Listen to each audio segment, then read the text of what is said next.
ओम श्री अनंत कोटि ब्रह्मांड नायक राजाधिराज योगीराज पार ब्रह्म श्री सच्चिदानंद समर सद्गुरु साईनाथ महाराज आपकी जय हो। हे साईं, श्री साईं सचरित्र का तीसरा अध्याय पढ़ने जा रहा हूँ। ये सबके लिए लाभकारी हो। हे बाबा, जो भी पठन में असमर्थ हैं, किसी कारणवश नहीं पढ़ पा रहे हैं, और सभी के लिए ये लाभकारी हो और सभी के चित्त में उतरे। आइए अध्याय तीसरा शुरू करते हैं। श्री साईं सचरित्र का अध्याय 3। श्री साईं बाबा की स्वीकृति, आज्ञा और प्रतिज्ञा। भक्तों को कार्य समर्पण, बाबा की लीलाएं, ज्योति स्तंभ स्वरूप मात्र प्रेम, रोहिला की कथा, उनके मधुर अमृतोपदेश, ये इसकी हेडिंग्स हैं। आइए अब मेन लेसन शुरू करते हैं। श्री साईं बाबा की स्वीकृति और वचन देना। जैसा कि गत अध्याय में वर्णन किया जा चुका है, बाबा ने सचरित्र लिखने की अनुमति देते हुए कहा कि सचरित्र लेखन के लिए मेरी पूर्ण अनुमति है। तुम अपना मन स्थिर कर मेरे वचनों में श्रद्धा रखो और निर्भय होकर कर्तव्य पालन करते रहो। यदि मेरी लीलाएं लिखी गई तो अविद्या का नाश होगा तथा ध्यान व भक्ति पूर्वक शरण करने से दैहिक बुद्धि नष्ट होकर भक्ति और प्रेम की तीव्र लहर प्रवाहित होगी, और जो इन लीलाओं की अधिक गहराई तक खोज करेगा उसे ज्ञान रूपी अमूल्य रत्न की प्राप्ति हो जाएगी। इन वचनों को सुनकर हेमाड पंत को अति हर्ष हुआ और वह निर्भय हो गए। उन्हें दृढ़ विश्वास हो गया कि अब कार्य अवश्य ही सफल होगा। बाबा ने श्यामा की ओर दृष्टिपात कर कहा, जो प्रेम पूर्वक मेरा नाम स्मरण करेगा, मैं उसकी समस्त इच्छाएं पूर्ण कर दूंगा। उसकी भक्ति में उत्तरोत्तर वृद्धि होगी। जो मेरे चरित्र और कृत्यों का श्रद्धापूर्वक गायन करेगा, उसकी मैं हर प्रकार से सदैव सहायता करूंगा। जो भक्तगण हृदय और प्राणों से मुझे चाहते हैं, उन्हें मेरी कथाएं श्रवण कर स्वभावत प्रसन्नता होगी। विश्वास रखो कि जो कोई मेरी लीलाओं का कीर्तन करेगा, उसे परम आनंद और चिर संतोष की उपलब्धि हो जाएगी। यह मेरा वैशिष्ट्य है। जो कोई अनन्य भाव से मेरी शरण आता है, जो श्रद्धा पूर्वक मेरा पूजन, निरंतर स्मरण और मेरा ही ध्यान किया करता है, उसको मैं मुक्ति प्रदान कर देता हूँ।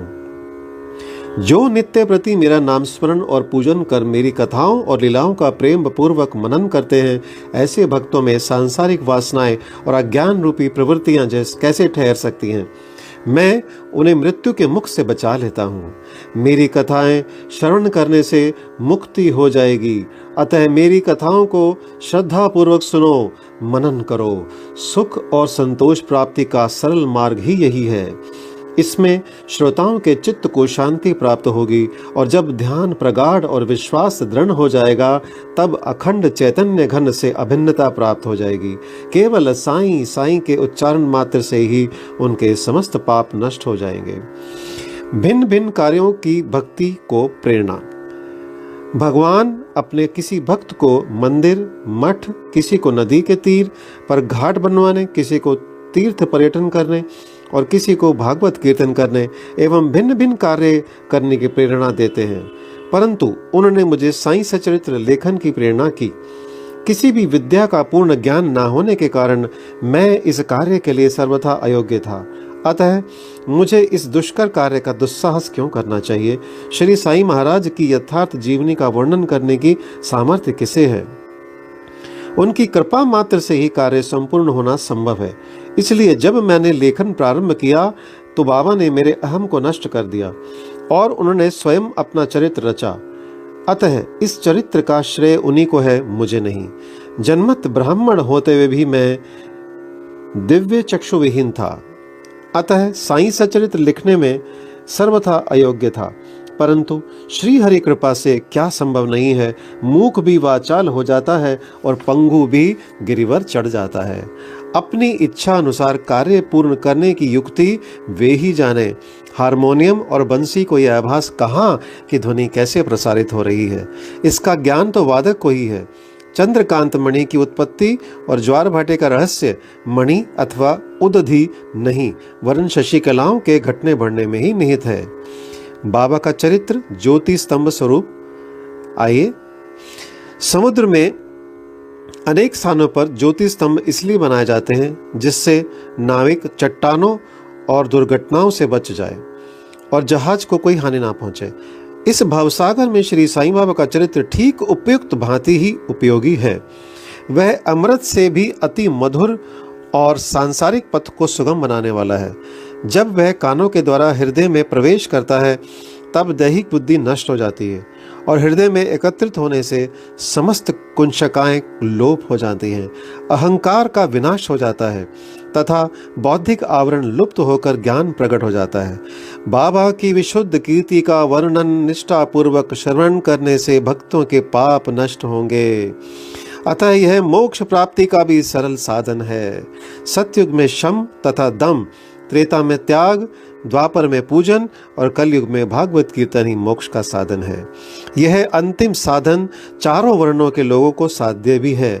अन्य साधन योग, त्याग, ध्यान, धारणा आदि आचरण करने में कठिन है, परंतु चरित्र तथा हरि कीर्तन का श्रवण तो अत्यंत ही सुलभ है। केवल उन पर ध्यान देने की ही आवश्यकता है। कथा, श्रवण और कीर्तन से इंद्रियों की स्वाभाविक विषयासक्ति नष्ट हो जाती है और भक्त वासना रहित होकर आत्म साक्षात्कार की ओर अग्रसर हो जाता है। इसी फल को प्रदान करने के हेतु उन्होंने सचरित्र की रचना कराई। भक्तगण अब सरलता पूर्वक चरित्र का अवलोकन करें और साथ ही उनके मनोहर स्वरूप का ध्यान कर गुरु और भगवत भक्ति के अधिकारी बने तथा निष्काम होकर आत्म साक्षात्कार को प्राप्त हो। साईं सचरित्र का सफलतापूर्वक संपूर्ण होना ये साईं महिमा ही समझें। हमें तो केवल एक निमित्त मात्र बनाया गया है। मात्र प्रेम। गाय का अपने बछड़े पर प्रेम सर्वदित ही है। उसके स्तन सदैव दुग्ध से पूर्ण रहते हैं और जब भूखा बछड़ा स्तन की ओर दौड़ कर आता है तो दुग्ध की धारा स्वतः प्रवाहित होने लगती है। उसी प्रकार माता भी अपने बच्चे की आवश्यकता का पहले से ही ध्यान रखती है और ठीक उसी समय स्तनपान कराती है। वे बालक का श्रृंगार उत्तम ढंग से करती है, परंतु बालक को इसका कोई भान नहीं होता। बालक के सुंदर श्रृंगार आदि को देखकर माता के हर्ष का पारावार नहीं रहता। माता का प्रेम विचित्र, असाधारण और निस्वार्थ है, उसकी कोई उपमा नहीं है। ठीक इसी प्रकार सद्गुरु का प्रेम और अपने शिष्य पर होता है। सद्गुरु का प्रेम अपने शिष्य पर होता है। ऐसा ही प्रेम बाबा का मुझ पर था। उदाहरणार्थ वह निम्न प्रकार था। सन 1916 में मैंने नौकरी से अवकाश ग्रहण किया। जो पेंशन मुझे मिलती थी वह मेरे कुटुंब के निर्वाह के लिए अपर्याप्त थी। उसी वर्ष की गुरु पूर्णिमा के दिवस में अन्य भक्तों के साथ शिरडी गया। वहां अन्ना चिंचणी करने स्वतः ही मेरे लिए बाबा से इस प्रकार प्रार्थना की, इनके ऊपर कृपा करो। जो पेंशन इन्हें मिलती है वह निर्वाह योग्य नहीं है। कुटुंब में वृद्धि हो रही है, कृपया और कोई नौकरी दिला दीजिए ताकि इनकी चिंता दूर हो और ये सुखपूर्वक रहें। बाबा ने उत्तर दिया कि इन्हें नौकरी मिल जाएगी, परंतु अब इन्हें मेरी सेवा में ही आनंद लेना चाहिए। इनकी इच्छाएं सदैव पूर्ण होंगी। इन्हें अपना ध्यान मेरी ओर आकर्षित कर अधार्मिक तथा दुष्ट जनों की संगति से दूर रहना चाहिए। इन्हें सबसे दया और नम्रता का बर्ताव और अंतःकरण से मेरी उपासना करनी चाहिए। यदि ये इस प्रकार आचरण कर सके तो नित्यानंद के अधिकारी हो जाएंगे। रोहिला की कथा। यह कथा श्री साईं बाबा के समस्त प्राणियों पर समान प्रेम की सूचक है। एक समय रोहिला जाति का एक मनुष्य शिरडी में आया। वह ऊंचा, पूरा, सुदृढ़ और सुगठित शरीर का था। बाबा के प्रेम से मुग्ध होकर वह शिरडी में रहने लगा। वह आठों पहर अपनी उच्च और कर्कश आवाज में कुरान शरीफ के कलमे पढ़ता और अल्लाहो अकबर के नारे लगाता था। शिरडी के अधिकांश लोग खेतों में दिन भर काम करने के पश्चात जब रात्रि में घर लौटते तो रोहिला की कर्कश पुकारें उनका स्वागत करती थी। इस कारण उन्हें रात्रि में विश्राम न मिलता था, जिससे वे अधिक कष्ट और असुविधा का अनुभव करने लगे। कई दिनों तक तो वो मौन रहे, परंतु जब कष्ट असहनीय हो गया तब उन्होंने बाबा के समीप जाकर रोहिला को मनाकर इस उत्पात को रोकने की प्रार्थना की। बाबा ने उन लोगों की इस प्रार्थना पर ध्यान ना दिया। इसके विपरीत गांव वालों को आड़े हाथों लेते हुए बोले कि वे अपने कार्य पर ध्यान दें और रोहिला की ओर ध्यान ना दें। बाबा ने उनसे कहा कि रोहिला की पत्नी बुरे स्वभाव की है, वह रोहिला को तथा मुझे अधिक कष्ट पहुंचाती है, परंतु वह उसके कलमों के समक्ष उपस्थित होने का साहस करने में असमर्थ है और इसी कारण वह शांति और सुख में है। यथार्थ में रोहिला की कोई पत्नी ना थी। बाबा का संकेत केवल कुविचारों की ओर था। अन्य विषयों की अपेक्षा बाबा प्रार्थना, ईश आराधना को महत्व देते थे। अतः उन्होंने रोहिला के पक्ष का समर्थन कर ग्रामवासियों को शांतिपूर्वक थोड़े समय तक उत्पात सहन करने का परामर्श दिया। बाबा के मधुर अमृतोपदेश। एक दिन दोपहर की आरती के पश्चात भक्तगण अपने घरों को लौट रहे थे। तब बाबा ने निम्नलिखित अति सुंदर उपदेश दिया। तुम चाहे कहीं भी रहो, जो इच्छा हो सो करो, परंतु यह सदैव स्मरण रखो, जो कुछ तुम करते हो वह सब मुझे ज्ञात है। मैं ही समस्त प्राणियों का प्रभु और घट घट में व्याप्त हूँ। मेरे ही उदर में समस्त जड़ व चेतन प्राणी समाये हुए हैं। मैं ही समस्त ब्रह्मांड का नियंत्रण करता व संचालक हूँ। मैं ही उत्पत्ति, स्थिति व संहार करता हूँ। मेरी भक्ति करने वालों को कोई हानि नहीं पहुँचा सकता। मेरे ध्यान की उपेक्षा करने वाला माया के पाश में फंस जाता है। समस्त जंतु, चींटियां तथा दृश्यमान परिवर्तमान और स्थायी विश्व मेरे ही स्वरूप हैं। इस सुंदर तथा अमूल्य उपदेश को स्मरण कर मैंने तुरंत ये दृढ़ निश्चय कर लिया कि अब भविष्य में अपने गुरु के अतिरिक्त अन्य किसी मानव की सेवा ना करूंगा। तुझे नौकरी मिल जाएगी। बाबा के इन वचनों का विचार मेरे मस्तिष्क में बार बार चक्कर काटने लगा। मुझे विचार आने लगा, क्या सचमुच ऐसा घटित होगा? भविष्य की घटनाओं से स्पष्ट है कि बाबा के वचन सत्य निकले और मुझे अल्पकाल के लिए नौकरी मिल गई।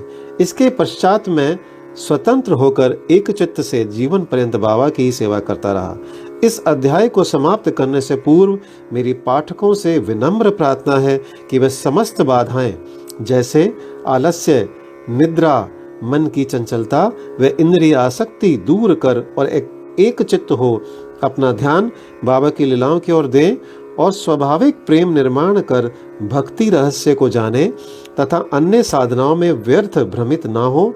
उन्हें केवल एक ही सुगम उपाय का पालन करना चाहिए और वो है श्री साईं लीलाओं का स्मरण। इससे उनका अज्ञान नष्ट होकर मोक्ष का द्वार खुल जाएगा। जिस प्रकार अनेक स्थानों में भ्रमण करते हुए भी लोभी पुरुष अपने गड़े हुए धन के लिए सतत चिंतित रहता है, उसी प्रकार श्री साईं को अपने हृदय में धारण करो। अगले अध्याय में श्री साईं बाबा के शिरडी आगमन का वर्णन होगा। श्री सद्गुरु साईनाथ प्रणमस्तु। शुभम भवतु। ओम साई राम।